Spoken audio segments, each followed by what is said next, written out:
Mega channel, সত্য ও শান্তির পথে। নিজের মায়ের সঙ্গে প্রকাশ্যে ব্যভিচারে লিপ্ত হবে আর বলবে এটাই হলো এখনকার আধুনিকতার ফ্যাশন। কারণ ইহুদিরা এখন এটা করে, কারণ এখন এটাই খ্রিস্টানদের কালচার। এখন তারা সারা দুনিয়ার সমস্ত নারীদের চরিত্র হনন করতে করতে, সারা দুনিয়ার সমস্ত নারীদেরকে ধর্ষণ করতে করতে এখন আর নতুন কিছু পায় না। এখন নতুন কিছু করো, নতুন কিছু করো সন্ধান করতে করতে শেষ পর্যন্ত দেখে সব খাওয়া শেষ, বাকি আছে শুধু নিজের মাটা। তখন তারা নিজের মায়ের সঙ্গে ব্যভিচারে লিপ্ত হবে আর এটাকে তারা আধুনিকতা বলে আখ্যায়িত করবে। তখন আমার উম্মতের মধ্যে ওই কুলাঙ্গার তৈরি হবে যে আধুনিকতার নামে নিজের গর্ভধারিণী মায়ের সঙ্গে প্রকাশ্যে ব্যভিচারে লিপ্ত হবে। মুহতারাম হাজিরিন, এটা আল্লাহর পয়গম্বরের মনোবেদনার কথা, উম্মতের প্রতি সতর্কবাণী, উম্মতের প্রতি ভবিষ্যৎবাণী যে উম্মত যেন এই করুণ পরিণতির শিকার না হয়। আজ বড় দুঃখ লাগে বলতে কথা। এখন তো আমরা মাশাআল্লাহ অনেক উন্নতির দাবি করি, অনেক উন্নত হয়ে গেছি আমরা, শিক্ষার হার বেড়েছে আমাদের মধ্যে, সব আলোকিত, চতুর্দিকে আলো আর আলো, আলো আর আলো, সারা দেশ এখন ফকফকা আলোয় ভাসে, ঠিক না? আলোকিত, শিক্ষার হার বেড়েছে, আমাদের অর্থনৈতিক উন্নতি হয়েছে। এখন আর আমরা দোতলা তিনতলা বাড়ি বানাই, এখন আর আমাদের শান্তি হয় না। এখন আমাদের 22 তলা 24 তলা বিল্ডিং না বানাইতে পারলে আমাদের উন্নতি আর দেখা যায় না। বিল্ডিং বানাই, বড় বড় হাই রাইজ বিল্ডিং, রাস্তাঘাটের উন্নতি, সব কিছুর উন্নতি, আর আমরা মনে করতেছি এগুলোর মাধ্যমে আমরা জাতি হিসেবে উন্নত হয়ে যাব। ও মুসলমান, মনে রেখো, শুধু বিল্ডিং এর উন্নতি দিয়ে কোনো জাতি উন্নতি হয় না, শুধু রাস্তাঘাটের উন্নতি দিয়ে কোনো দেশ, কোনো জাতি উন্নত হয় না, শুধু বাহ্যিক অর্থনৈতিক উন্নতি একটি উন্নত জাতির মাইল ফলক হতে পারে না। তোমাদেরকে এই বাংলাদেশের রাজধানী ঢাকার সংবাদ শোনাই। এই রাজধানী ঢাকার সংবাদ বিভিন্ন জাতীয় গণমাধ্যমে প্রকাশিত হয়েছে। সংবাদটি অনেকের নজরে পড়েছে, অনেকে হয়তো বেখেয়ালিতে এড়িয়ে গেছেন। কোন একটা ইলেকট্রনিক মিডিয়ায় একজন মহিলার সাক্ষাৎকার প্রচারিত হয়েছে, সেখান থেকে সামাজিক যোগাযোগ মাধ্যমে এটা কেউ ডাউনলোড করেছে, আমি সেখান থেকে দেখেছি। সাক্ষাৎকার দেখাচ্ছে এবং সাক্ষাৎকারটা এতটাই লজ্জাকর যে নারীর মুখটা সেখানে দেখাচ্ছে না, কারণ সে জাতিকে মুখ দেখাতে চাচ্ছে না। ঘটনা কি, সাক্ষাৎকার দিচ্ছে একজন মহিলা, ঢাকার শহরের শিক্ষিত, হায়ার এডুকেটেড, কোনো অফিসে চাকরি করেন, উচ্চপদস্থ কোনো কর্মকর্তা হবেন, নির্দিষ্ট আইডেন্টিফিকেশন বলা হয় নাই।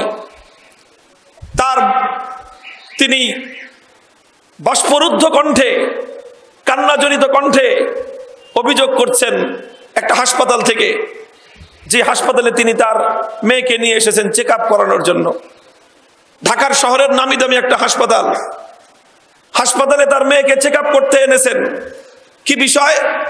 হাসপাতাল থেকে তার মেয়েকে চেক আপ করানোর পর A to Z হাসপাতালের সর্বোচ্চ অথরিটি থেকে নিয়ে একেবারে একজন সর্বসাধারণ ডাক্তার পর্যন্ত সকলে সম্মিলিতভাবে রিপোর্ট দিয়েছে যে ওই মহিলার গর্ভধারিণী, তার মেয়ে, তার সন্তান, সেই সন্তানের ব্যাপারে হাসপাতালের রিপোর্ট হলো যে এই মেয়েটা দীর্ঘদিন ধরে তার বাবার দ্বারা ধর্ষণের শিকার হচ্ছে। এটা উগান্ডার কাহিনী বলতেছি না, উগান্ডার না, এটা ইউরোপ আর আমেরিকার নগ্ন দেশগুলোর কাহিনী না, এটা শাহজালালের বাংলাদেশের ঘটনা বলতেছি, মসজিদের শহর ঢাকার শহরের কাহিনী, গল্প বলতেছি, গোপন কোনো কাহিনী না। এটা প্রচার মাধ্যমে প্রচারিত হয়েছে। সেই মহিলার স্বামীর সঙ্গে তার ছাড়াছাড়ি হয়ে গেছে আরো আগেই। তার স্বামী একজন সেনা কর্মকর্তা, আর্মি অফিসার, বাকি আর ডিটেলস বলে নাই সেখানে। সেই মেয়েটা, তার বাচ্চা স্কুলে পড়ে, 12-13 বছর বয়স, কিছুদিন মায়ের কাছে থাকে, কিছুদিন বাবার কাছে থাকে। যখনই সে তার বাবার কাছে থাকে তখন তার বাবা তাকে রেপ করে। এই হলো ঘটনা আমাদের দেশের। কোত্থেকে আসতেছে এই সভ্যতা? আজ এই জাতির পতন কোথায় গিয়ে দাঁড়িয়েছে? আর আমরা তো আছি শুধুমাত্র ফ্লাইওভার নির্মাণ করবার ক্ষেত্রে। আমাদের চিন্তা দেশ উন্নত করতে হলে ফ্লাইওভারের দরকার। আমাদের চিন্তা জাতিকে উন্নত করতে হলে গ্রামে গ্রামে বিদ্যুৎ সাপ্লাই দরকার। আমাদের চিন্তা হলো দেশ গঠন করতে হলে অর্থনীতির উন্নতির দরকার। আমাদের খবর নাই এই অর্থনৈতিক উন্নতি, এই যোগাযোগ ব্যবস্থার উন্নতি, এই হাই রাইজ বিল্ডিং একটা জাতিকে উন্নত করতে পারে না, সেই জাতির যদি চারিত্রিক উন্নতি না ঘটে।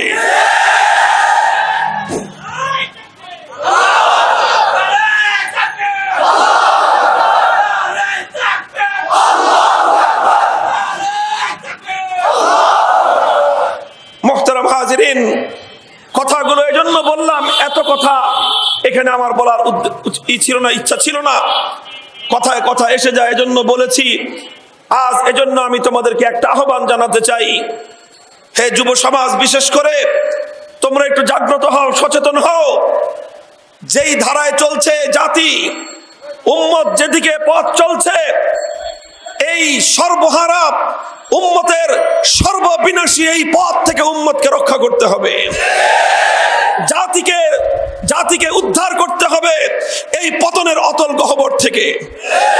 আজ জাতির মধ্যে যেই সংস্কৃতি, যেই কালচার, যেই সভ্যতা, যেই আচার অনুষ্ঠান আর মিডিয়ার মাধ্যমে বিভিন্ন পশ্চিমা সভ্যতার নগ্নতার নামে আমাদের দেশে আজ নিত্য নতুন যে সমস্ত কালচার আমদানি করা হচ্ছে, এগুলো হলো সেই নব্য আমদানিকৃত পশ্চিমা কালচারের বিস্ফল। এরপরে কিছুদিন আগে, বছর খানিক হয় নাই, আমাদের এই পুরাতন ঢাকার কেরানীগঞ্জের খবর। ওটা তো বলছিলাম নতুন ঢাকা, আমরা পুরান ঢাকার মানুষরা মনে করতেছি আমরা অনেক ভালো আছি। আপনাদের কাহিনী শোনাই দিলে ভালো আছি কারা? খবর নিয়ে দেখি, নিজেদের গ্রেবানের দিকে তাকাই। এই কেরানীগঞ্জে আইন শৃঙ্খলা রক্ষাকারী বাহিনীর হাতে আটক হয়েছে কয়েকটা ইয়াং পোলাপান, যুবক। তারা হলো সমকামিতার তারা সংগঠন করছে, সমকামিতার অধিকার আদায়ের জন্য তারা সংগঠিত হচ্ছে এবং আগামী দিনে তারা বাংলাদেশে এটা নিয়ে আন্দোলন করবে যে সমকামিতাকে যেন রাষ্ট্রীয়ভাবে আইনগতভাবে বৈধতা দেওয়া হয়। আমাদের পার্শ্ববর্তী দেশ ভারতে তো অলরেডি সমকামী বিবাহের বৈধতা দিয়ে দেওয়া হয়েছে। অর্থাৎ সেখানে বিয়ের জন্য আর নারী আর পুরুষের দরকার নাই, পুরুষ পুরুষ বিয়ে করতে পারবে, নারী নারী বিয়ে করতে পারবে। এই পাশ্চাত্যের খবিজগুলার, অসভ্য অভদ্রগুলার সেই অসভ্যতা, বর্বরতা, অশ্লীলতা আজ আমাদের পার্শ্ববর্তী দেশ পর্যন্ত এসে পৌঁছেছে। আমরা যদি আমাদের দেশটাকে রক্ষা করতে চাই, আমাদের এই জাতিকে যদি আমরা এই অশ্লীলতা থেকে, এই অসভ্যতা, এই ঘৃণ্য, এই তৎপরতা থেকে যদি আমরা রক্ষা করতে চাই, উপায় একটাই আছে, উপায় একটাই, সেটা হলো 55,000 বর্গ মাইলের সীমান্ত জুড়ে ইসলামের পাহারা বসাতে হবে। ইসলাম ছাড়া এই দেশের রক্ষা কবচ আর কিছু নাই, আর কোনো কিছু দিয়ে হবে না। যদি দেশকে রক্ষা করতে চাও, জাতিকে যদি রক্ষা করতে চাও, আগামী প্রজন্মকে যদি হেফাজত করতে চাও, আব্রাহাম লিঙ্কনের থিওরি দিয়ে হবে না, কার্ল মার্কস, মাও জেদুং, লেনিনদের মতবাদ দিয়ে হবে না, কমিউনিজম দিয়ে হবে না, ক্যাপিটালিজম দিয়ে হবে না, হবে একমাত্র সোনার মদিনার ইসলামের মাধ্যমে।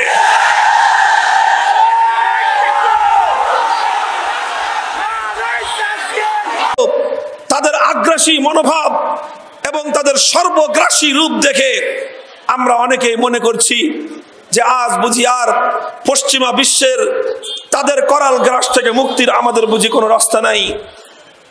আমরা অনেকে অসহায়ভাবে আত্মসমর্পণ করে আছি যে তাগুতের করাল গ্রাস থেকে, অক্টোপাস থেকে মুক্তি পাওয়ার কোনো রাস্তা বুঝি আমাদের নেই।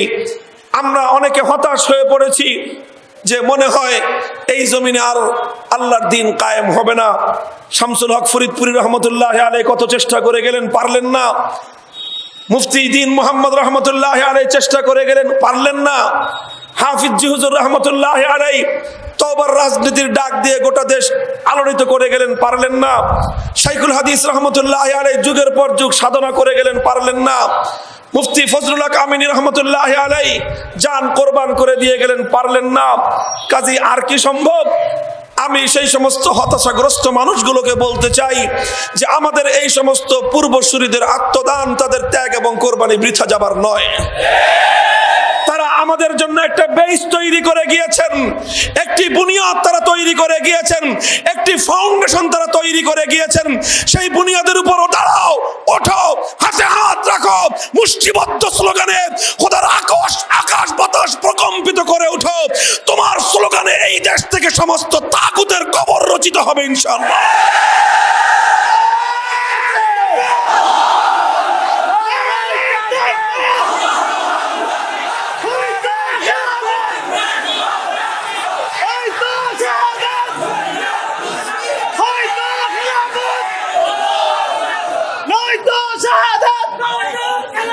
আলহামদুলিল্লাহ, মুহতারাম হাজিরিন, হতাশার কোনো কারণ নাই।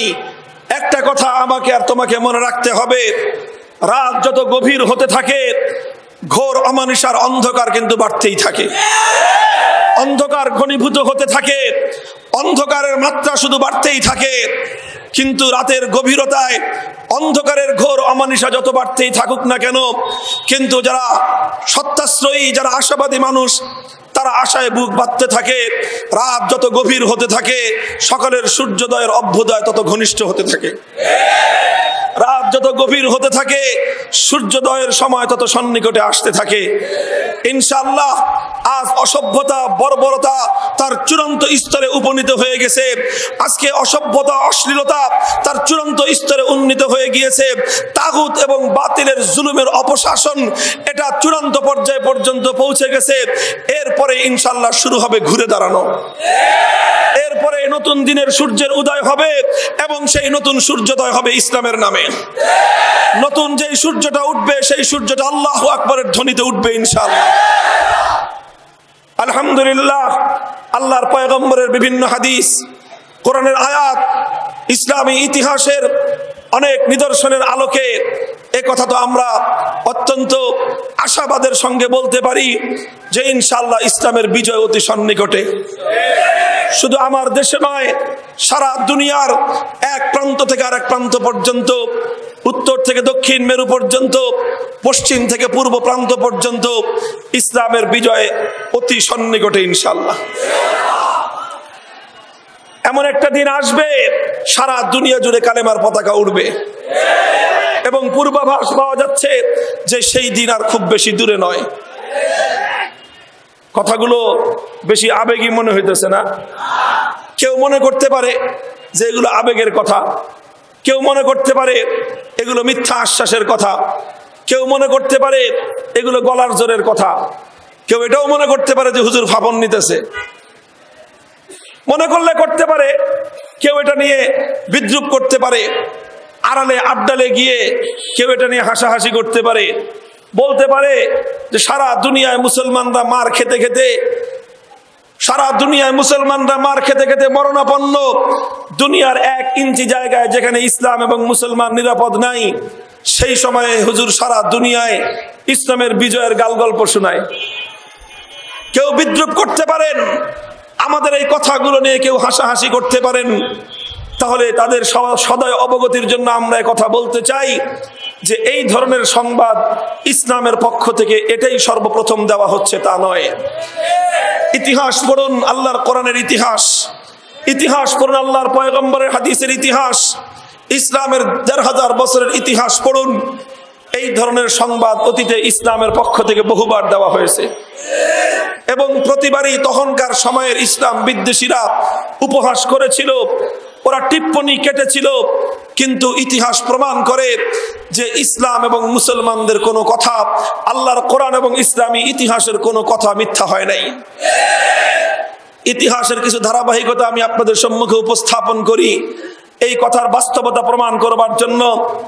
মুহতারাম হাজিরিন, পবিত্র কোরআনে পাকের সূরাতুল কমর, সূরাতুল কমর এটি মাক্কি সূরা, হিজরতের আগে নাজিল হয়েছে। হিজরতের আগে মানে হলো যখন ইসলামের চরম দুর্দিন, মক্কার মাটিতে মুসলমানদের উপর জুলুম এবং নির্যাতনের স্টিম রোলার চলে। এমন কোন অত্যাচার নাই যেটা মুসলমানদের উপর চালানো না হতো। ইসলাম গ্রহণ করবার অপরাধে কি কি জুলুম এবং নির্যাতনের দাস্তান সেদিন রচিত হয়েছিল আমরা সকলেই তার কিছুটা জানি। বেলাল হাবাসী রাদিয়াল্লাহু তাআলা আনহু ইসলাম গ্রহণ করবার অপরাধে মক্কার দুরাচার উমাইয়া ইবনে খালাফ নাকের মধ্যে ছিদ্র করে রশি বেঁধে দিয়ে মক্কার দুষ্ট বালকদের হাতে হস্তান্তর করে দিত। মক্কার দুষ্ট সন্ত্রাসীরা বেলাল হাবাসীকে নাকের মধ্যে রশি বেঁধে গোটা মক্কা ঘুরিয়ে এনে প্রচন্ড দ্বিপ্রহরের উত্তপ্ত গরমের বালুকার মধ্যে, বালুকার সময় বালুকার উপর, বালুকা রাশির উপর ওনাকে চিৎ করে শোয়ায় রেখে ওনার বুকের উপর পাথর চাপা দিয়ে রাখা হতো। অপরাধ কি ছিল বেলালের? অপরাধ একটাই ছিল, তিনি কালেমা পড়েছেন। খাব্বাব ইবনুল আরাত রাদিয়াল্লাহু তাআলা আনহু ওনাকে জ্বলন্ত আগুনের কয়লার উপর শোয়ায় রাখা হতো। ওনার শরীরের চামড়া পুড়ে, গোশত পুড়ে, হাড্ডি পর্যন্ত পুড়ে যেত, আর এগুলো খসে খসে পড়ে সেই আগুনের কয়লা নিভে যেত। হযরতে ইয়াসির রাদিয়াল্লাহু তাআলা আনহু ওনাকে দ্বিখণ্ডিত করা হলো কিভাবে? দুটি উট এনে দুই উটের পায়ের সঙ্গে ওনার দু পা বেঁধে দেওয়া হলো। এরপর দুইটি উট দুই দিকে হাঁকিয়ে দেওয়া হলো। দুটি উট যখন দুদিকে দৌড়ানো শুরু করলো, ইয়াসির রাদিয়াল্লাহু তাআলা আনহুর গোটা দেহ, জীবন্ত দেহ দ্বিখণ্ডিত হয়ে তিনি শাহাদাত বরণ করলেন। হযরতে সুমাইয়া রাদিয়াল্লাহু তাআলা আনহা, আবু জাহাল বিষাক্ত বর্ষা নিক্ষেপ করলো। হযরতে সুমাইয়া রাদিয়াল্লাহু তাআলা আনহার তলদেশ দিয়ে ওই বর্ষা গিয়ে ওনার কলিজায় ফোড়ফোড় করে দিল। রক্তে রঞ্জিত হলো মক্কার মাটি। হযরতে সুমাইয়া শাহাদাত বরণ করলেন। মুহতারাম হাজিরিন, এমনি ভাবে জুলুম এবং নির্যাতনের এক একটা ঘটনা ঘটছিল মক্কার মাটিতে। আল্লাহর পয়গম্বর মুহাম্মদ আরবি সাল্লাল্লাহু আলাইহি ওয়াসাল্লাম পবিত্র বাইতুল্লাহর সামনে মসজিদে নামাজে দাঁড়ান। পেছন থেকে কখনো আবু জাহাল এসে গলার মধ্যে রশি পেঁচিয়ে আল্লাহর নবীকে শ্বাসরুদ্ধ করে হত্যার পায়তারা করে। কখনো আমার পয়গম্বর সেজদায় লুটিয়ে পড়লে উকবা ইবনে আবি মুআইদ বিশাল উটের ভুঁড়ি এনে আমার নবীর মাথার উপর ছুঁড়ে মারে। ওই ভুঁড়ির নিচে চাপা পড়ে আল্লাহর পয়গম্বরের প্রাণ ওষ্ঠাগত হয়। এমন একজন মানুষ তখন মক্কায় খুঁজে পাওয়া যায় না, সেজদারত আমার পয়গম্বরের মাথার উপর থেকে উটের ভুঁড়িটা সরিয়ে দিবে। সংবাদ ঘরের মধ্যে পৌঁছে যায়। সেখান থেকে ছোট্ট বালিকা ফাতেমা রাদিয়াল্লাহু আনহা ছুটে আসেন, পয়গম্বরের মাথার উপর থেকে উটের ভুঁড়ি সরান। এরপরে আমার নবী সেজদা থেকে মাথা উঠাবার সুযোগ পান। কি করুণ নির্যাতনের চিত্রগুলো তখন মক্কার মধ্যে প্রতিষ্ঠিত হয়। কেউ নিজের ইসলামের পরিচয়টুকু পর্যন্ত দেওয়ার সাহস পায় না। রাতের অন্ধকারে লুকিয়ে লুকিয়ে দারে আরকাম ইবনে আবিল আরকাম রাদিয়াল্লাহু তাআলা আনহুর ঘরের মধ্যে গিয়ে আল্লাহর পয়গম্বরের কাছ থেকে তারা ঈমানের তালিম গ্রহণ করেন।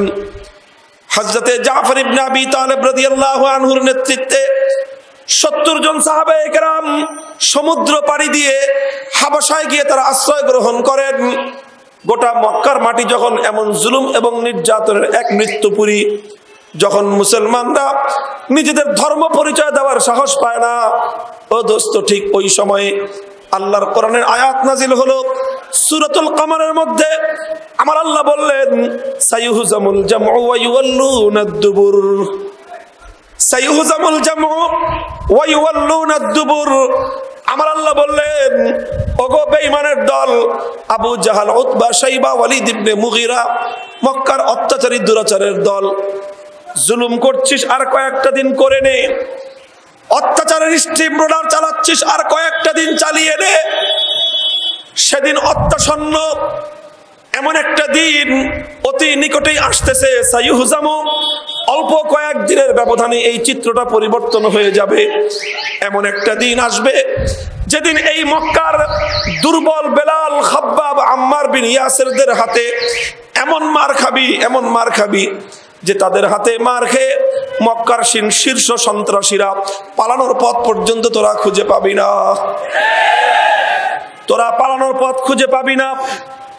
তোরা পালাতে থাকবি, আর পেছন দিক থেকে এই বেলাল, এই খাব্বাব, এই আম্মার বিন ইয়াসির ওরা তোদেরকে ধাওয়া করতে থাকবে। আল্লাহর কোরআনের এই আয়াত নাজিল হয়ে আমার আল্লাহ পাক রব্বুল আলামিন মুসলমানদের বিজয়ের শুভ সংবাদ ঘোষণা করলেন। ইতিহাস বলে কোরআনের এই আয়াত যখন নাজিল হলো, মক্কার বেঈমানের দল শুনলো, ওরা অট্টহাসিতে ফেটে পড়লো। ওরা বলতে আরম্ভ করলো, নাউযু বিল্লাহি মিন যালিক, বলে মুহাম্মাদের মাথা খারাপ হয়ে গেছে, মুহাম্মাদের মাথা খারাপ হয়ে গেছে, নাউযু বিল্লাহি মিন যালিক। বলে কি ওরা নাকি বিজয়ী হবে, আর আবু জাহাল, উতবা, শাইবাদের মতো দোর্দণ্ড প্রতাপশালী সন্ত্রাসীরা ওরা নাকি পরাজিত হবে। ওরা বলতে আরম্ভ করলো, এর চেয়ে হাস্যকর আর এর চেয়ে অবাস্তব কোনো কথা পৃথিবীতে হতে পারে না। মুহতারাম হাজিরিন, ইতিহাস বলে এভাবেই মক্কার বেঈমানের দল আল্লাহর কোরআনের এই আয়াত নিয়ে উপহাস করেছিল, আর ইসলামের বিজয়কে তারা হাসি তামাশার বস্তুতে পরিণত করেছিল। ইসলামের বিজয়ের শুভ সংবাদ শুনে ওরা উপহাস করেছিল, অট্টহাসিতে ফেটে পড়েছিল। এরপরের ইতিহাস কি বলে, বেশি দিন যাওয়া লাগে নাই, উইদিন 5 ইয়ার্স, 5 বছর অতিক্রান্ত হওয়ার আগেই আল্লাহর পয়গম্বর যখন মক্কায় আর অবস্থান করার সমীচীন মনে করলেন না, পবিত্র মক্কা থেকে হিজরত করে মদিনায় গেলেন। মদিনায় হিজরতের 1 বছরের মাথায় পবিত্র রমজানুল মুবারকের 17 তারিখ লড়াই হলো বদরের রণাঙ্গনে। সত্য আর মিথ্যার লড়াই, ঈমান আর কুফরের লড়াই। ওই লড়াইয়ে একদিকে আবু জাহলের নেতৃত্বে 1000-এর দুর্ধর্ষ বাহিনী, তারা আধুনিক অস্ত্র শস্ত্রে সজ্জিত অবস্থায় ইসলামের আলোকে নিভিয়ে দেওয়ার জন্য ওরা উপস্থিত। অপর প্রান্তে মাত্র 313 জন নিরন্ন, নিরস্ত্র, দুর্বল, অসহায় সাহাবায়ে কেরাম, তাদের সকলের হাতে তরবারি পর্যন্ত নাই। উন্নত মানের কোন হাতিয়ার থাকবে তো দূরের কথা, অধিকাংশের হাতে তরবারি নাই, ছিল হলো গজারির লাঠি। কিসের লাঠি? এটা আরবের গজারি আর কি, বাংলাদেশের গজারি না, খেজুরের ডাল। কারো হাতে তরবারি, কারো হাতে খেজুরের লাঠি। এই সামান্য অস্ত্র নিয়ে মাত্র 313 জন নিরন্ন, নিরস্ত্র, অসহায় সাহাবায়ে কেরাম 1000-এর দুর্ধর্ষ বাহিনীর বিরুদ্ধে ময়দানে অবতীর্ণ হলেন। হক আর বাতিলের লড়াই হলো।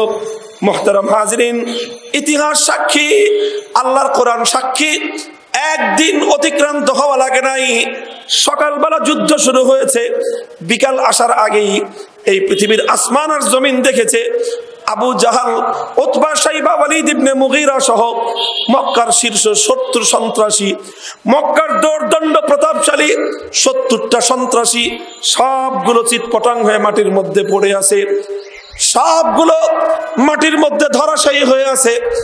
قد غيرتهم الشمس وكان يوما حارا, প্রচন্ড রৌদ্রের উত্তাপে, সূর্যের উত্তাপে ওদের এক একটা লাশ বিকৃত হয়ে পড়ে আছে। আর সন্ধ্যাবেলায় হযরতে বেলাল, খাব্বাব ইবনুল আরাত আর হযরতে আম্মার বিন ইয়াসিরদের মতো দুর্বল সাহাবায়ে কেরামের হাতে আমার আল্লাহ পাক রব্বুল আলামিন বিজয়ের কেতন উড়িয়ে দিয়েছেন। ইতিহাস বলে মাত্র কয়েক বছর আগে যারা মুসলমানদের বিজয়ের সংবাদ শুনে উপহাস করেছিল, অট্টহাসিতে ফেটে পড়েছিল, কয়েকদিনের ব্যবধানেই তাদের সেই হাসি আর উল্লাস টিকে নাই, সেটা পরাজয়ে রূপান্তরিত হয়েছে। আর দুর্বল দুর্বল সাহাবীদের হাতে আমার আল্লাহ পাক রব্বুল আলামিন বিজয়ের পতাকা উড়িয়ে দিয়েছেন। ইতিহাস সামনে চলেন, 5ম হিজরি সনের ইতিহাস, এটা একটু ফিক্সড করে দেন। 5ম হিজরি সনের ইতিহাস। রাসূল আকরাম সাল্লাল্লাহু আলাইহি ওয়াসাল্লামের কাছে খবর আসলো, আল্লাহর নবীর কাছে সংবাদ আসলো যে মক্কার কুরাইশের দল তারা এবার শুধুমাত্র একা নয়, বরং আরবের অন্যান্য দুর্ধর্ষ জাতিগুলোকে নিয়ে, কাছে আনার দরকার নেই, ওখানে থাকে। মক্কার কুরাইশরা আরবের অন্যান্য জাতিগুলোকে নিয়ে বহুজাতিক বাহিনী গঠন করেছে। সমস্ত দুর্ধর্ষ বাহিনী, বহুজাতিক বাহিনী, আজকে যেরকম ইঙ্গো মার্কিন শক্তি এক একটা মুসলিম দেশকে পরাজিত করবার জন্য, আক্রমণ করার জন্য বহুজাতিক বাহিনী গঠন করেছে, ঠিক তৎকালীন সময়ের বেঈমানের দল সমস্ত যোদ্ধা জাতিগুলোকে নিয়ে বহুজাতিক বাহিনী গঠন করলো। সেই সময়ে তাদের সংখ্যা হলো 15,000। 15,000-এর বিশাল বাহিনী নিয়ে তারা মক্কা থেকে রওনা হয়ে গেছে মদিনার দিকে। উদ্দেশ্য হলো মদিনাকে দখল করবে, মুসলমানদের প্রধান মার্কাজ তছনছ করবে, গোটা মদিনাকে তছনছ করে এক একজন মুসলমানকে টিপে টিপে হত্যা করে ইতিহাস থেকে ইসলাম এবং মুসলমানদের নাম আর নিশানাগুলো মুছে ফেলবে। এই হলো তাদের পরিকল্পনা। 15,000-এর বিশাল বাহিনী রওনা হয়েছে মদিনার দিকে। খবর পেয়ে গেলেন আল্লাহর পয়গম্বর। সংবাদ শুনে নবীজি সাহাবায়ে কেরামকে নিয়ে পরামর্শে বসলেন। সালমান ফার্সি রাদিয়াল্লাহু আনহুর পরামর্শক্রমে সিদ্ধান্ত নিলেন খন্দক খনন করতে হবে। খন্দক খনন করে এই বহিরাগত 15,000 সন্ত্রাসী বাহিনীর অগ্রযাত্রা রুখে দিতে হবে। সিদ্ধান্ত নিলেন। আল্লাহর নবী নিজের হাতে খন্দকের রোডম্যাপ তৈরি করে দিলেন। মা বাইনা আইরিন ইলা সাউরিন, 3.5 মাইল লম্বা খন্দক, এতটা চওড়া যেন একটা ঘোড়া লাফ দিয়ে পার হতে না পারে, এতটা গভীর যেন একজন মানুষ নামলে আর উঠতে না পারে। 3,000 সাহাবায়ে কেরাম তখন মদিনায়। আল্লাহর পয়গম্বরের নির্দেশে সমস্ত সাহাবায়ে কেরাম খন্দক খননের মধ্যে নিয়োজিত হয়ে গেলেন। মাটি কাটতে লাগলেন। রাত নাই দিন নাই, একাকার তারা মাটি কাটতেছেন, কারণ শত্রুপক্ষ কিন্তু প্রতি মুহূর্তে মদিনার দিকে এগিয়ে আসছে। মুহতারাম হাজিরিন, তখন মদিনার অধিকাংশ সাহাবায়ে কেরামের তাদের অর্থনৈতিক অবস্থা, তাদের লাইফ স্ট্যান্ডার্ড এই অবস্থায় ছিল, তাদের লিভিং স্ট্যান্ডার্ড, যে তারা অধিকাংশই ছিলেন দিনমজুর। অধিকাংশই সাহাবায়ে কেরাম ছিলেন দিনমজুর। সারাদিন এটার ওদিকে ঘুরে রাখছেন, কিন্তু একটা ফ্যান ঠিক করতে 3 বার বলতে হয় আপনি করে। প্রচুর মাথার মাহফিল করবেন আপনি।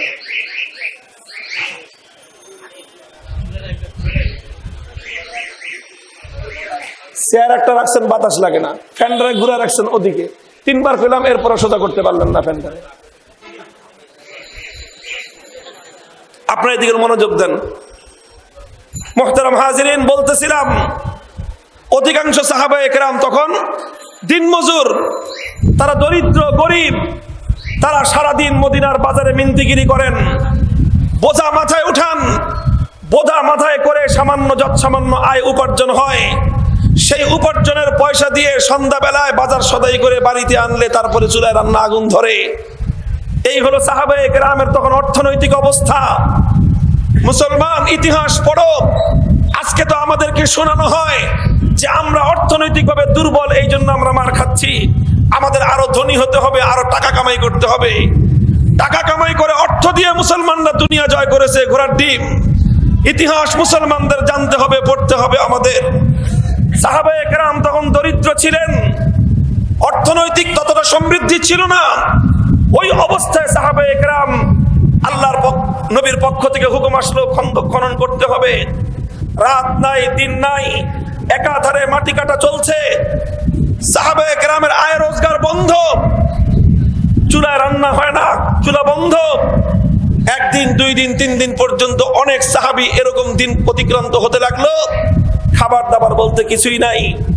এমন একটা সময় আসলো যে এক একজন সাহাবী দিন পেরিয়ে যায়, রাত ফুরিয়ে যায়, একাধিক দিন অতিক্রান্ত হয়ে গেছে। 1 মুষ্টি জবের ছাতু অথবা 1 টুকরো জবের রুটি, এমনকি একটা খেজুর পর্যন্ত তো খাদ্যের জন্য কপালে জুটে নেই। ওই অবস্থায় তারা খন্দকের মাটি খনন করতেছেন আল্লাহর দ্বীনের জন্য। না খেয়ে থাকতে থাকতে ক্ষুধার যাতনা এতটাই তীব্রতার রূপ ধারণ করলো, সাহাবায়ে কেরামের পেট গিয়ে পিঠের সঙ্গে লেগে গেল। পেটটা গিয়ে পিঠের সঙ্গে লেগে গেল। পেট যখন পিঠের সঙ্গে লেগে যায়, কোমর তখন বাঁকা হয়ে আসে। কোমর বাঁকা হয়ে আসলে মাটির টুকরি মাথায় তোলা যায় না। সাহাবায়ে কেরাম চিন্তা করলেন, পেটে ক্ষুধার যাতনা আছে ঠিক, কিন্তু ইসলামের খেদমত আর আল্লাহর দ্বীনের তরে মাটি কাটা তো বন্ধ করা যাবে না। কি করা যায়? তারা অভিনব বুদ্ধি আবিষ্কার করলেন, পেটের মধ্যে তারা পাথর বাঁধলেন, পেটের মধ্যে পাথর বাঁধলেন, পেটে পাথর বেঁধে কোমর সোজা রাখলেন। এরপরে আল্লাহর দ্বীনের জন্য, আল্লাহর পয়গম্বরের ইজ্জতের হেফাজতের জন্য, সোনার মদিনাকে রক্ষা করবার জন্য মাটি কাটা অব্যাহত রাখলেন। কয়েকজন সাহাবী তারা ক্ষুধার যন্ত্রণার সহ্য করতে পারতেছিলেন না, তারা নবীর কাছে গেলেন। নবীজির কাছে গিয়ে ফাকাশাফু আন হাজারিহিম, তারা তাদের পেটের উপর থেকে চাদরগুলো সরিয়ে দিলেন নবীজিকে এই দৃশ্য দেখানোর জন্য যে গো আল্লাহর নবী, আজ কয়দিন যাবত না খেয়ে থাকতে থাকতে আমাদের কি অবস্থা হয়েছে, দাঁড়িয়ে দেখুন, আমরা ক্ষুধার তাড়নায় পেটের মধ্যে পাথর বেঁধেছি। এই দৃশ্য দেখে দ্বীনের নবী কি করবেন? খাবারের কোনো ব্যবস্থা নাই যে তাদেরকে সাপ্লাই করবেন, সান্ত্বনার বাণী শোনাবেন, কি শোনাবেন? সান্ত্বনার কোনো বাণী নাই, ক্ষুধার যাতনা নিবারণ করবার মতো খাদ্যের কোনো আয়োজন নাই। এরপরে আল্লাহর নবী যেটা করলেন, বুখারী শরীফের হাদিসের কিতাব উল্টান, বাবু গাজওয়াতিল খায়বার, বাবু গাজওয়াতিল খান্দাকের অধ্যায়ে যান, সেখানে দেখুন বুখারী শরীফের হাদিসের কিতাবের মধ্যে লেখা হয় ফাকাশাফা আন হাজারাইন, ফাকাশাফা আন হাজারাইন, আমার নবী তার পেটের উপর থেকে চাদরটা সরিয়ে দিলেন। কোনো উপায়ন্তর না দেখে সাহাবায়ে কেরাম নবীজির পেটের দিকে তাকিয়ে দেখলেন যে আমরা তো এক একজন ক্ষুধার যাতনায় পেটের মধ্যে একটা করে পাথর বেঁধেছি।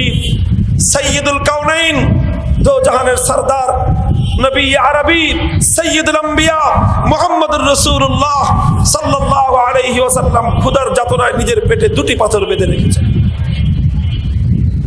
নবীজির পেটে পাথর একটি নয়, দুটি বাঁধা।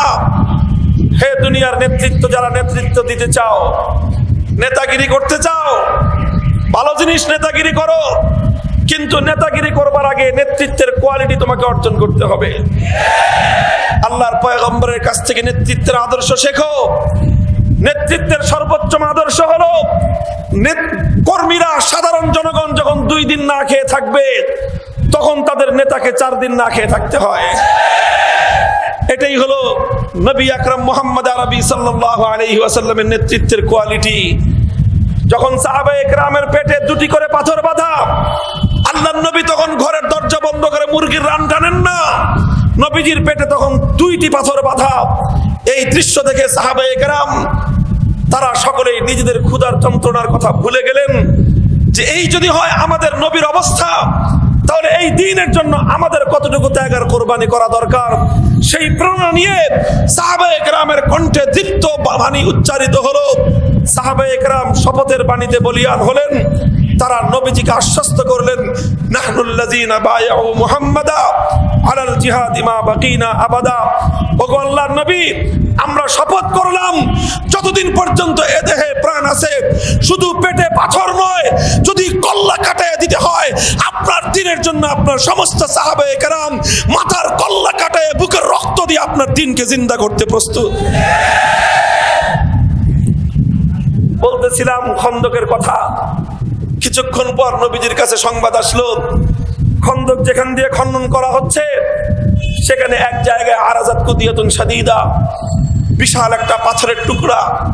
এত বড় পাথর নড়ানোও যায় না, ভাঙাও যায় না, কি করা যায়? নবীজি বললেন, আনা নাজিলুন, অপেক্ষা করো, আমি আসতেছি। ফাআখাযাল মি'ওয়াল, নবীজি নিজের হাতে কোদাল তুলে নিলেন, আল্লাহর নাম উচ্চারণ করে সেই বিশাল পাথরের চাটানের উপর একে একে 3টি আঘাত করলেন। ফাআদা কাসীবান আহয়ালা, 3 আঘাতের পর সেই বিশাল পাথরটি আল্লাহর কুদরতে বালুর স্তূপের মতো চূর্ণ বিচূর্ণ হয়ে ধসে পড়ল। মধ্যখান দিয়ে ঘটনা আরেকটা ঘটে গেল। আল্লাহর নবী যখন পাথরের উপর আঘাত করেন, পাথরের উপর লোহার আঘাতে বিদ্যুতের চমক বিস্ফোরিত হয়। প্রতিবার বিদ্যুতের চমক বিস্ফোরিত হলো। নবীজি বললেন, এক একবারের চমকে আল্লাহ পাক আমাকে এক একটা দৃশ্য দেখিয়েছেন। প্রথমবার যখন আমি আঘাত করলাম, সেই আঘাতের চমকে আমার আল্লাহ পাক রব্বুল আলামিন আমাকে সুদূর মাদায়েনের সাদা সাদা রাজপ্রাসাদগুলো দেখিয়েছেন। দ্বিতীয়বারের আঘাতের আলোতে আল্লাহ পাক আমাকে সুদূর পারস্য সাম্রাজ্যের রাজপ্রাসাদগুলো দেখিয়েছেন, আর তাদের গুপ্ত ধনভাণ্ডারগুলো আল্লাহ আমাকে দেখিয়েছেন। তৃতীয়বারের আঘাতে আল্লাহ পাক আমাকে রোম সাম্রাজ্যের রাজপ্রাসাদ এবং তাদের ধনভাণ্ডারগুলো দেখিয়েছেন। এরপরে আল্লাহ পাক রব্বুল আলামিন আমাকে শুভ সংবাদ দিয়েছেন, আমিও তোমাদেরকে শুভ সংবাদ দিচ্ছি। সেদিন বেশি দূরে নয়, আল্লাহ আমাকে শুভ সংবাদ দিয়েছেন যে মাদায়েন মুসলমানদের জয় হবে। রোম আর পারস্যের সুপার পাওয়ার গুলো আমার দরিদ্র সাহাবায়ে কেরামের পায়ের নিচে পিষ্ট হবে, আর তাদের ঘোড়ার পায়ের নিচে রোম আর পারস্যের দম্ভ চূর্ণ বিচূর্ণ হয়ে ওদের ধনভাণ্ডার গুলো আমার সাহাবীদের হাতে মুসলমানদের এবং পৃথিবীর দরিদ্র মানুষদের ঘরে ঘরে বন্টিত হবে। নবীজির এই কথা শুনে সাহাবায়ে কেরাম এত আনন্দিত হলেন, এত উল্লসিত হলেন, তারা সমস্বরে, তারা কণ্ঠে কণ্ঠ ছেড়ে দিয়ে আল্লাহু আকবরের ধ্বনি তুললেন। সাহাবায়ে কেরামের আল্লাহু আকবরের আওয়াজে গোটা মদিনার আকাশ বাতাস পাহাড় শুদ্ধ থরথর করে কেঁপে উঠল। সাহাবায়ে কেরাম যখন এত জোরে আল্লাহু আকবার বললেন, এই আল্লাহু আকবরের ধ্বনি শুধু মদিনার আকাশ আর বাতাসকেই কাঁপিয়ে তুলেনি, মদিনার যত মুনাফিক ছিল সমস্ত মুনাফিকদের কলজার মধ্যে গিয়ে কম্পন শুরু করে দিল। মুসলমান একটা কথা মনে রাখবে, তুমি যখন আল্লাহু আকবরের ধ্বনি তোলো, তুমি যখন আল্লাহু আকবরের স্লোগান তুলো, তখন এই আল্লাহু আকবর কাফের মুশরিক বেঈমান আর যেগুলো মুনাফিকের দল আছে প্রত্যেকটা মুনাফিকের কলিজার মধ্যে এমন ভীতির সঞ্চার করে, অ্যাটম বোমাকে ওরা অতটা ভয় পায় না, আল্লাহু আকবরের ধ্বনিকে ওরা যতটা ভয় পায়। এজন্য ওরা বলে হুজুর সব করেন, কথা কবেন কর, ওয়াজ করবেন করেন, যা ইচ্ছা তাই করেন, কিন্তু যে স্লোগান যে দেন এটা দিয়েন। স্লোগান কেন? সমস্যা কি? এই যে আল্লাহু আকবরের স্লোগান, আল্লাহু আকবরের স্লোগান, এটা সমস্ত মুনাফিকদের কলিজার মধ্যে গিয়ে কম্পন তৈরি করে দেয়। আর এই আল্লাহু আকবরের মধ্যেই ইমানদার এবং মুসলমানের বিজয়ের প্রেরণা লুকিয়ে আছে। আল্লামা ইকবাল এজন্যই বলেছিলেন, মোমিন কি তাকরীর আল্লাহু আকবার, মোমিন কি তাহরীর আল্লাহু আকবার। ইসলাম এবং ইমানদারের শক্তির রহস্যই হলো আল্লাহু আকবার। আল্লাহু আকবারের মধ্যেই আমার আর তোমার শৌর্য বীর্য লুকিয়ে আছে। আল্লাহু আকবারের মধ্যেই ইসলামের হাজার বছরের ইতিহাস লুকিয়ে আছে। আল্লাহু আকবারের মধ্যেই ইসলামের চূড়ান্ত বিজয়ের রহস্য লুকিয়ে আছে।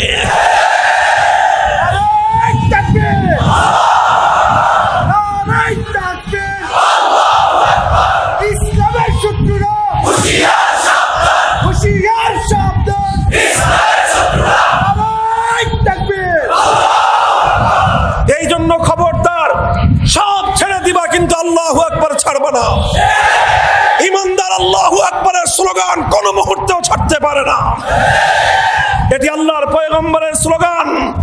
আল্লাহর নবী যখন ইহুদিদের আখড়া খায়বারের উপর আক্রমণ করেছিলেন, ইহুদিদের প্রধান আড্ডাখানা খায়বারকে পরাজিত করবার সময় আমার নবীর কণ্ঠে উচ্চারিত হয়েছিল, বুখারী মুসলিমের হাদিসের রেফারেন্স দিচ্ছি, আল্লাহর নবী বলেছিলেন, আল্লাহু আকবার খারিবাত খায়বার, আল্লাহু আকবার খারিবাত খায়বার, আল্লাহু আকবার খারিবাত খায়বার।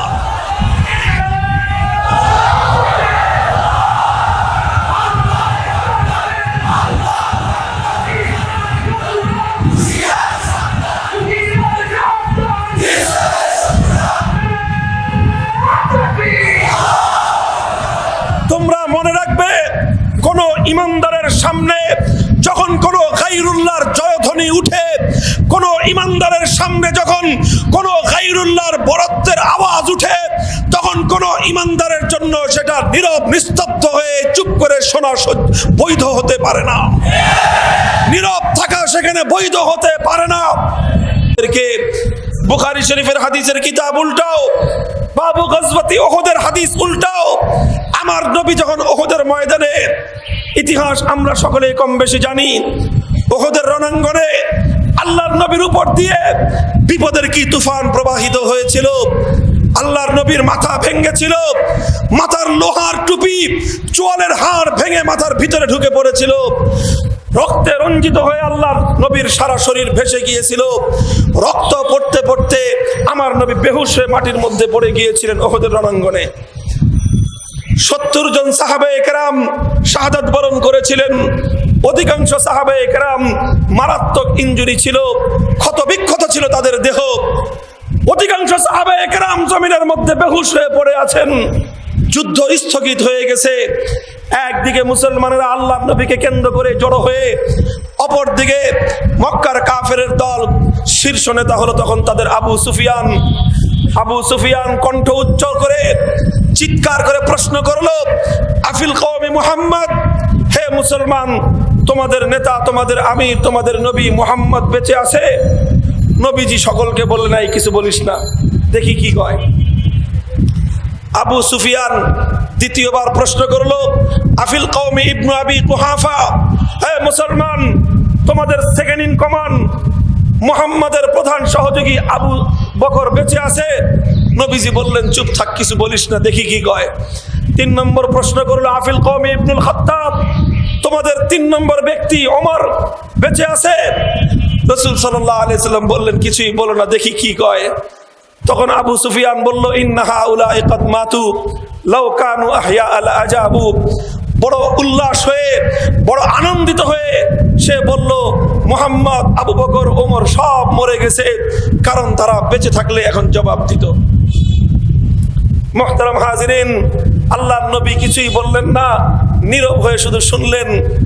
এরপরে আবু সুফিয়ান একটা স্লোগান তুলল, বলল, ওলু হুবাল, ওলু হুবাল, হুবালের জয় হোক, জয় হুবাল। হুবালের জয় ধ্বনি দিল। আবু সুফিয়ান, আমার নবী এবার আর নীরব থাকতে পারলেন না। নবীজি বললেন, ওমর তুই কোথায়? হায়দার, আলী তুই কোথায়? এখন আর কোন মুসলমান চুপ হয়ে বসে থাকতে পারে না। এখন এতক্ষণ আমার নামে মৃত্যুর স্লোগান দিয়েছে, আমি মাখলুক, আমি আজ আছি, কাল থাকবো না। আবু বকর ওমরের মৃত্যুর কথা বলেছে, আবু বকর ওমর আজ আছে, কাল নাই। কিন্তু এখনকার আঘাত কোন মাখলুকের উপরে নয়, ওলু হুবালের আঘাত সরাসরি আমার আল্লাহর বরত্বের উপর গিয়ে পড়েছে। এখন আর কোন ইমানদার নিশ্চুপ হয়ে থাকতে পারে না। ওমরে ফারুক জিজ্ঞাসা করলেন, মা নাকুলু ইয়া রাসূলুল্লাহ, ওগো আল্লাহর নবী, আমরা এর জবাবে কি বলবো? নবীজি শিখিয়ে দিলেন, কুলু আল্লাহু আ'লা ওয়া আজাল, কুলু আল্লাহু আ'লা ওয়া আজাল, কুলু আল্লাহু আ'লা ওয়া আজাল।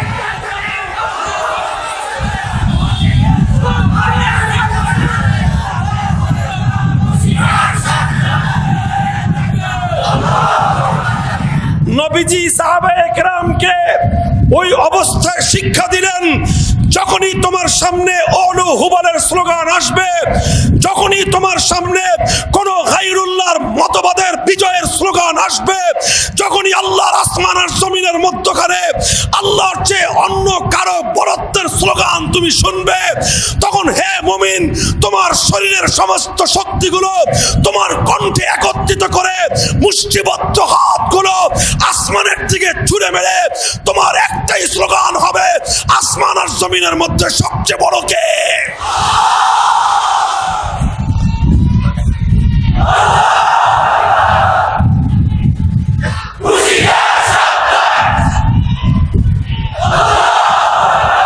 বলছিলাম, মুমিনদের ইসলামের প্রধান হাতিয়ার আল্লাহু আকবারের স্লোগান।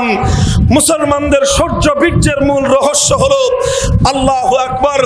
ইতিহাস আমরা পড়ি, শাহজালাল, হযরত শাহজালালের নামে আমরা আমাদের জাতীয় এয়ারপোর্টের নাম লাগাই, কিন্তু শাহজালাল মুজাররদে ইয়ামানি শুধু এয়ারপোর্টের সাইনবোর্ড হওয়ার জন্য আসেন নাই।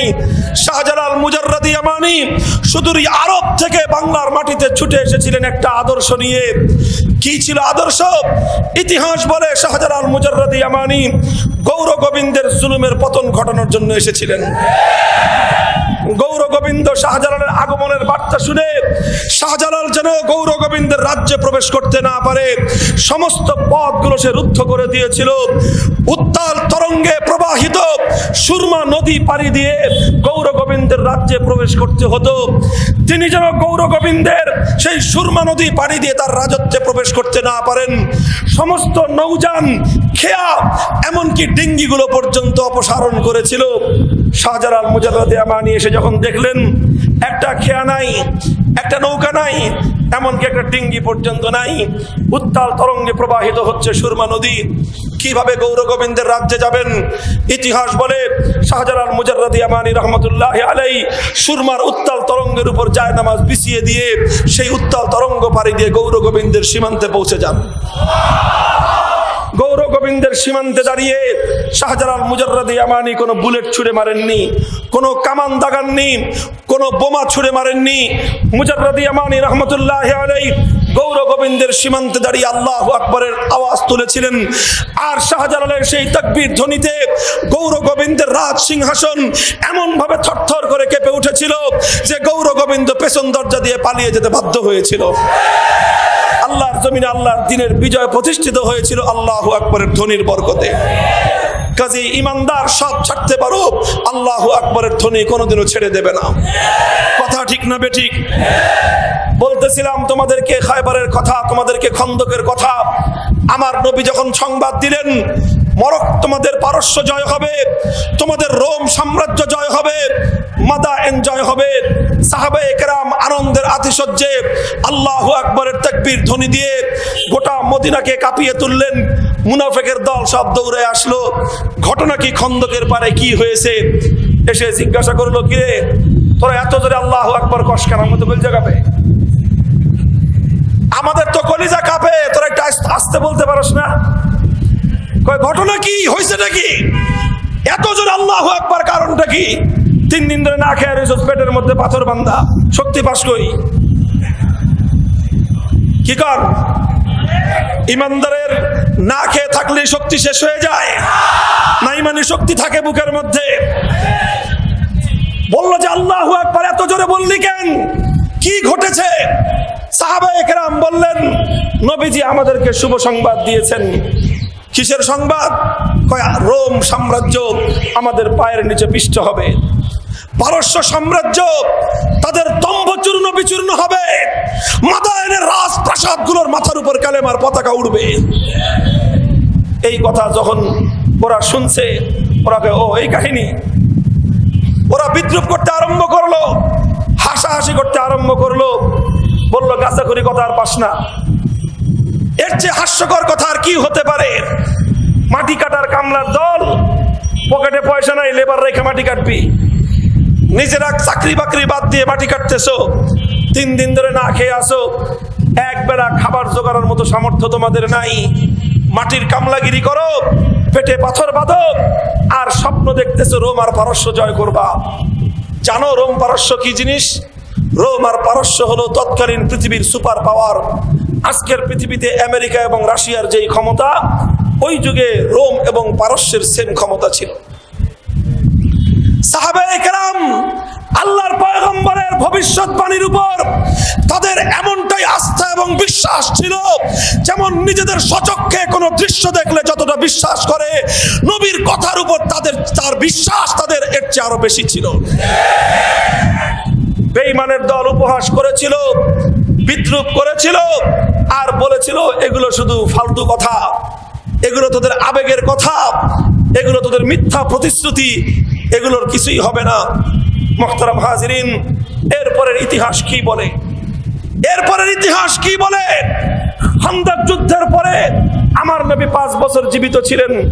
এরপরে আবু বকর সিদ্দিক রাদিয়াল্লাহু আনহুর 2 বছর, 5 2 7 বছর, খলিফা ওমরে ফারুক রাদিয়াল্লাহু আনহুর শাসনামলের 10 বছর, 7 আর 10 17 বছর, ওসমান রাদিয়াল্লাহু তাআলা আনহুর 12 বছর, 17 আর 12 29 বছর। 29 বছর নয়, 25 বছর যাওয়া লাগে নাই, 20 বছর যাওয়ার আগেই রোম আর পারস্যের দম্ভ, সাহাবায়ে কেরাম দরিদ্র জীর্ণ শীর্ণ, সাহাবায়ে কেরামের ভাঙ্গা তরবারির আগার নিচে টুকরো টুকরো হয়ে গিয়েছিল। সাহাবায়ে কেরামের ল্যাংড়া আর লুলা ঘোড়াগুলোর পায়ের নিচে রোম আর পারস্যের সেই তখতে তাউস ভেঙে টুকরো টুকরো হয়ে গিয়েছিল।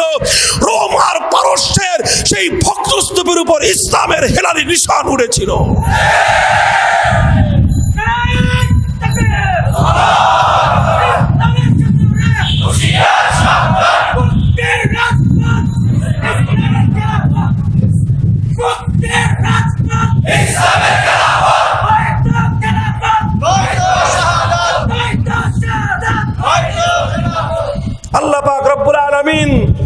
আমার পয়গম্বরের প্রত্যেকটি কথা বাস্তবায়ন করে দেখিয়ে দিয়েছেন পৃথিবীর মানুষকে।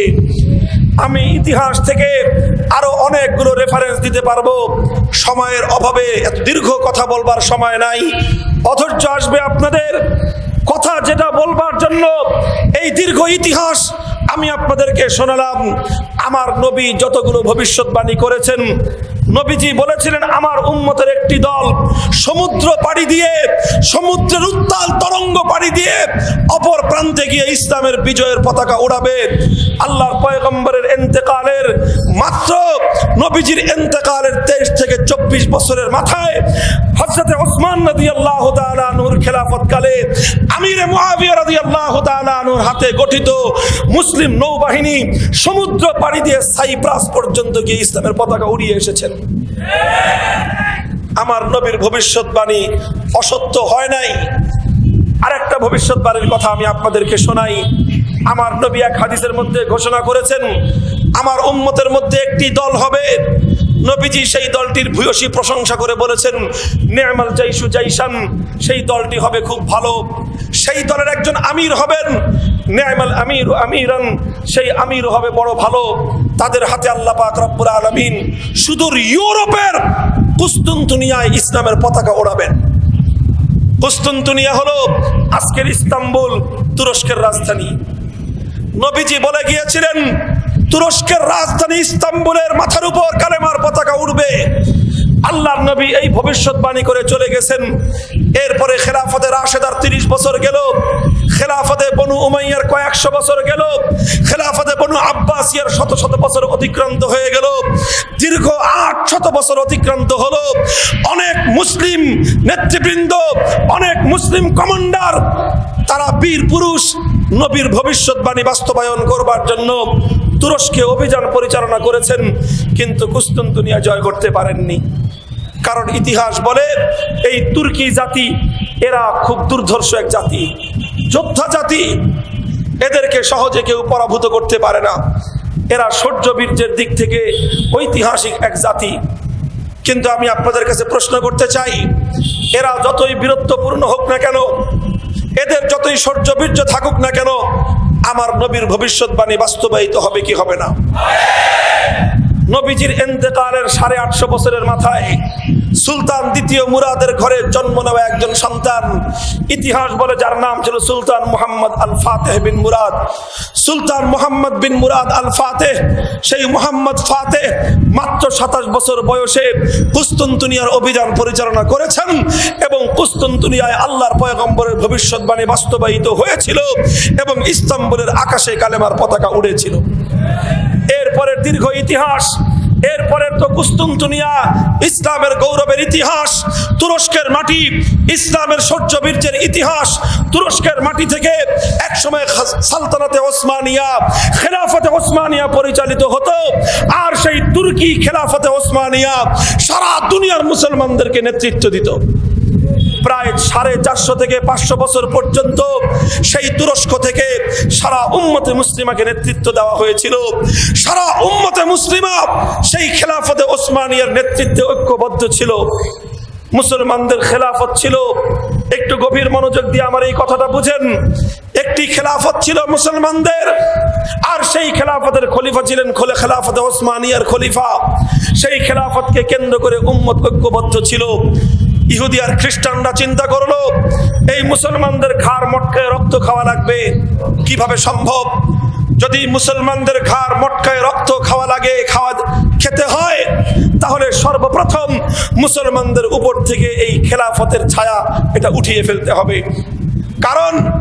কারণ হলো এই যে খেলাফত ব্যবস্থা, এই খেলাফতটা হলো মুসলমানদের জন্য ওই রকম যেরকম একটি মেষপাল অথবা বকরির পাল, ভেড়ার পালের জন্য একজন রাখাল যেরকম, পুরা উম্মতে মুসলিমার জন্য একজন খলিফা ওই রকম।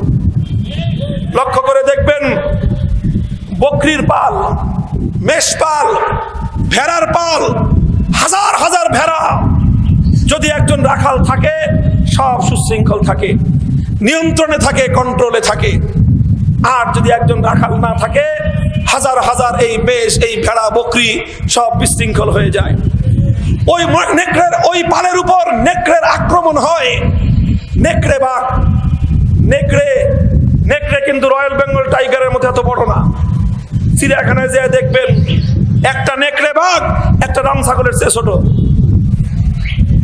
রাম ছাগল আছে না বড় সাইজের কান লম্বাওয়ালা, একটা নেকড়ে বাঘ একটা রাম ছাগলের চেয়ে ছোট।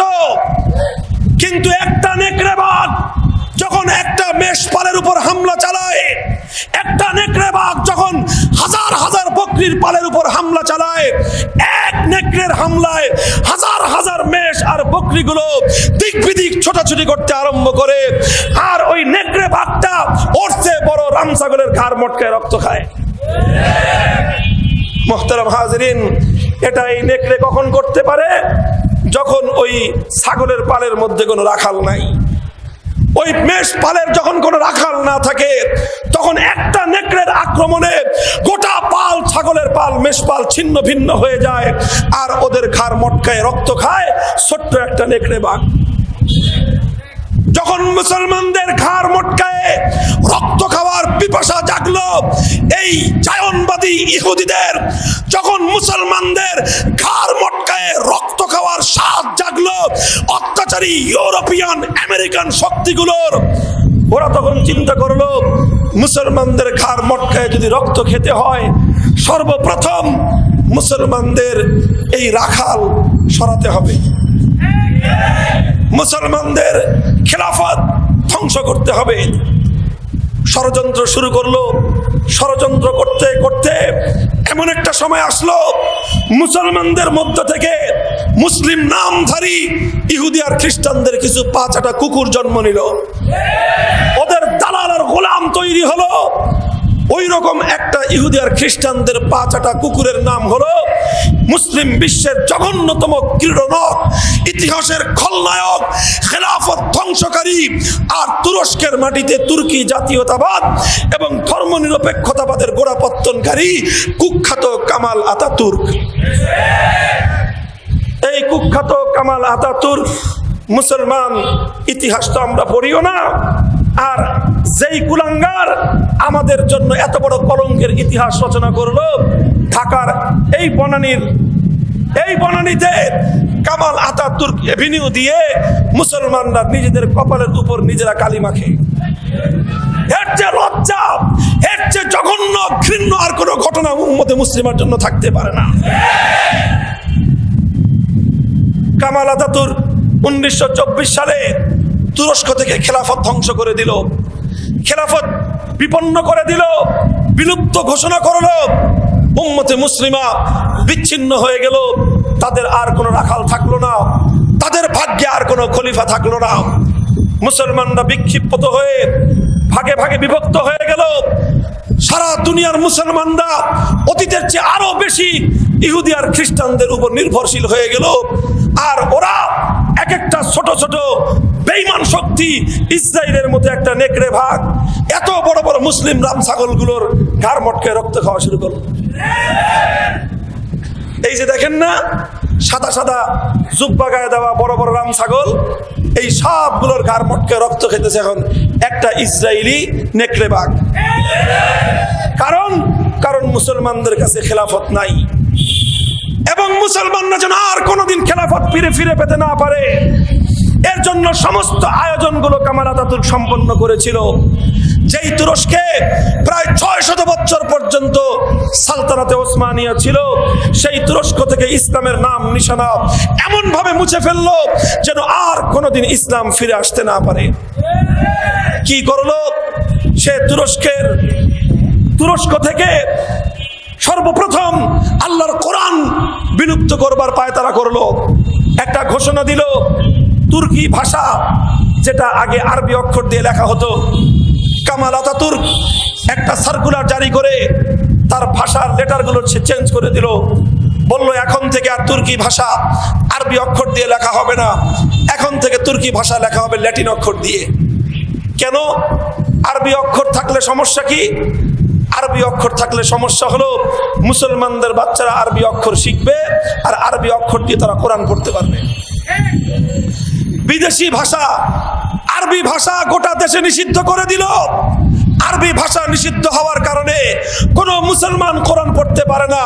মুসলমানদের মসজিদগুলোর মিনার থেকে আল্লাহু আকবারের আওয়াজ বন্ধ হয়ে গেল। হাজার হাজার মসজিদ ঘোড়া আর গাধার আস্তাবলে পরিণত হয়ে গেল। মুসলিম নারীদের জন্য হিজাব ব্যবহার করা বন্ধ করে দিল, নিষিদ্ধ করলো। কোন নাগরিক এমন কোন পোশাক পরতে পারবে না যেটার দ্বারা তার ধর্মীয় পরিচয় বোঝা যায়। এই জন্য নারীরা বোরকা পরতে পারবে না, পুরুষরা ধর্মীয় ড্রেস পরতে পারবে না। এই সমস্ত আয়োজন করেছিল কেন? যেন তুরস্কে আর কোনোদিন ইসলাম ফিরে না আসে, তুরস্কের আকাশে আবার যেন কোনোদিন ইসলামী খেলাফতের সূর্যের উদয় না হয়। এই ইতিহাস বলছি তোমাদেরকে, 1924 সালের ইতিহাস, আর এখন হলো 2000 অর্থাৎ মাত্র 95 ইয়ার্স অ্যাগো, মাত্র 95 বছর আগের ইতিহাস। 100 বছর অতিক্রান্ত হয় নাই। আমি যে তোমাদেরকে বিজয়ের পূর্বাভাস দেখাচ্ছি, ও মুসলমান, আমি যে তোমাদেরকে আশার বাণী শোনাচ্ছি, এটা শুধু আবেগের কথা নয়, এটা কোনো ভিত্তিহীন কোনো কথা নয়। আজ তাকিয়ে দেখো সেই তুরস্কের দিকে, আজ তাকিয়ে দেখো সেই তুরস্কের দিকে, যেই তুরস্ক থেকে এভাবে ইসলামকে মুছে ফেলবার সমস্ত আয়োজনগুলো সম্পন্ন করা হয়েছিল। আজ সেই তুরস্কের ক্ষমতায় কামাল আতাতুর্কের প্রেতাত্মা নয়, বরং নতুন যুগের সুলতান মোহাম্মদ ফাতেহের উত্তরাধিকারী, তাদের উত্তরসূরি সুলতান রজব তাইয়েব এরদোগান আজ তুরস্কের শাসন ক্ষমতায় বসে আছে।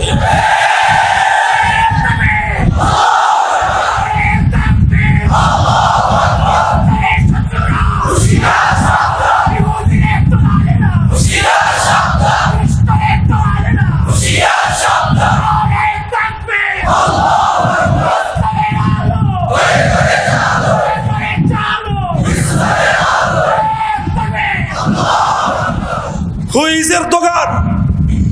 Erdogan কে? এরদোগান সেই ব্যক্তিত্বের নাম যেই তুরস্ক থেকে আল্লাহর কোরআনের আওয়াজ বন্ধ করে দেওয়া হয়েছিল।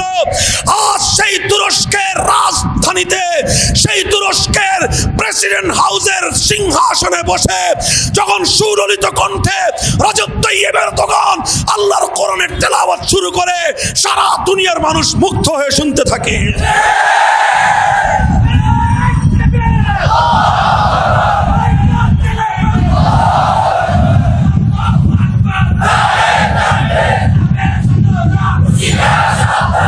আজ এই যে তুরস্কের সবচেয়ে বড় রেকর্ড করা জামে মসজিদের উদ্বোধন হলো, আপনারা যারা সামাজিক যোগাযোগ মাধ্যম ব্যবহার করেন তারা ইতিমধ্যেই শুনে ফেলেছেন, হয়তো না শুনে থাকলেও লক্ষ্য করে শুনবেন।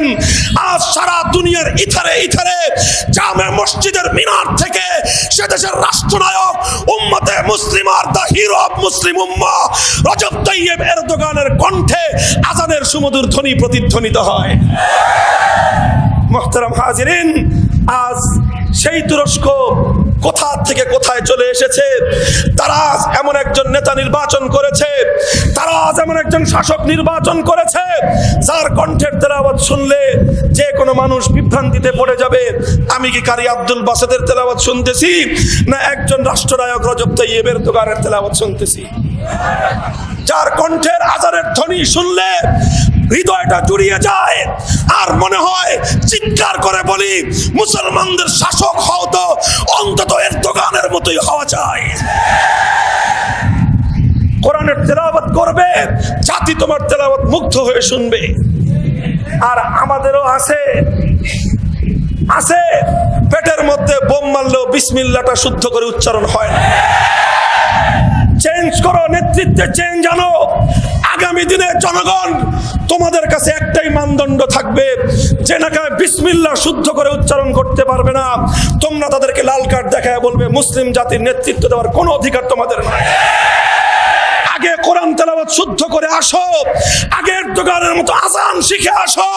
আমরা আমাদের নেতাদের কণ্ঠে বাইতুল মুকাররমের আজানের আওয়াজ শুনতে চাই।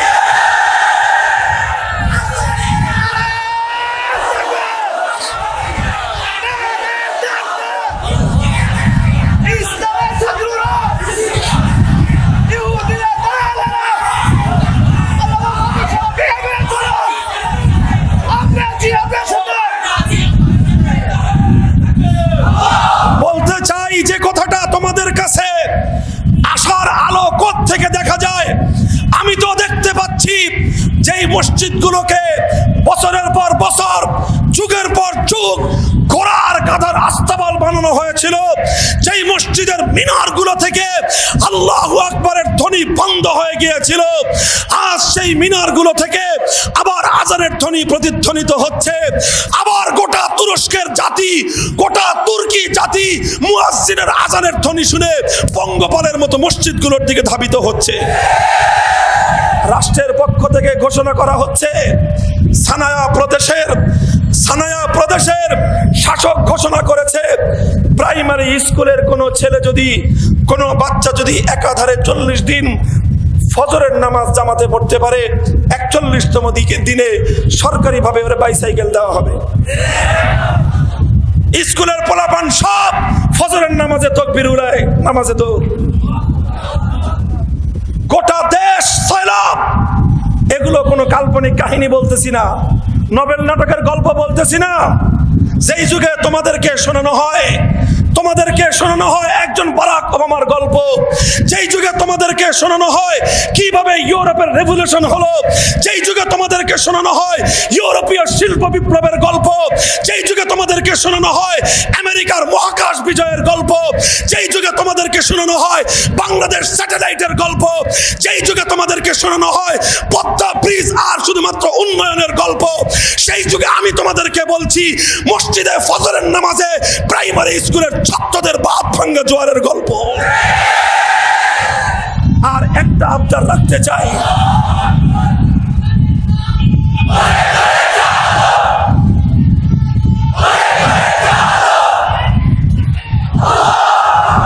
আমরা বলতে চাই ভালো উন্নয়নের বিরোধী আমরা নই। পদ্মা সেতু একটা না দুইটা দরকার, একটা মামা পয়েন্ট দিয়ে আর একটা আরিসা পয়েন্ট দিয়ে দুইটা করেন, আপত্তি নাই। উড়াল সেতু সারা ঢাকার গল্লিতে চিপা গল্লিতেও দিয়ে দেন, ওটা আমাদের দরকার। 22 তলা না 42 তলা বিল্ডিং বানান। আবদার হলো শুধু 42 তলা বিল্ডিং বানায় উপরের দিকে উঠার রাস্তা বানায়েন, আর সঙ্গে সঙ্গে আবার ওখান থেকে নামার রাস্তাও রাখেন। আজ কথা বলতে হয়, একটা দেশ হিসাবে, জাতি হিসাবে যারা বিগত 47 বছর বাংলাদেশকে নেতৃত্ব দিয়েছে, তারা একটি জাতিকে নেতৃত্ব দেওয়ার কোনো যোগ্যতা রাখে না। কেন?